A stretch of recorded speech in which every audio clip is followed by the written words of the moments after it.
Hey, I'm Rosco. Welcome back to Rosco Reviews. On today's episode, I wanted to talk to you about installing a multi-code receiver onto a garage door opener. This is an older style garage door opener that uses dip switches in the multi-code receiver paired to the dip switches in a remote to open and close the door.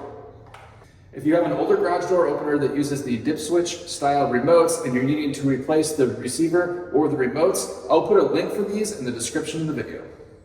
Installing this onto the unit or replacing the old one that was on the unit is really simple to do. There's just 3 screws that you need to loosen and swap the units.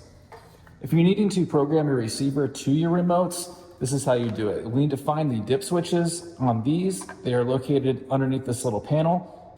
You will need to match the code on the receiver with the code on the remote. So if you are purchasing new remotes to match an old receiver, you'll need to purchase the ones that have the same number of dip switches in the remote. In this case, these are a 10 dip switch remote and receiver, and they come pre-programmed together. I would recommend not putting them all to the off position or all of them to the on position because it may be too easy for your neighbors to use the same code. So randomize it in there and select a bunch of on and offs. This unit already has the receiver removed, but there would be sitting right here on the back of the unit, and it connects to these 3 screws. Before you do anything, it's a good idea to turn the power off to the unit. So with your power off, to remove the old one, you just loosen these 3 screws and it will slide right off. You don't need to remove the screws completely. The new unit will line up with those 3 screws and just slide on there, and then you tighten the screws to hold it in place.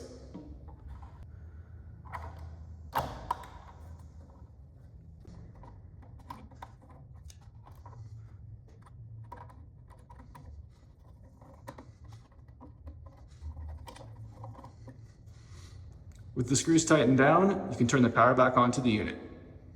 With our receiver hooked up, the only thing left to do is to test the unit.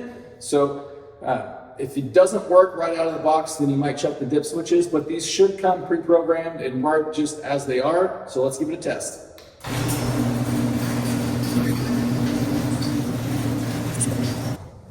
That's how you install a dip switch style receiver unit onto a garage door opener.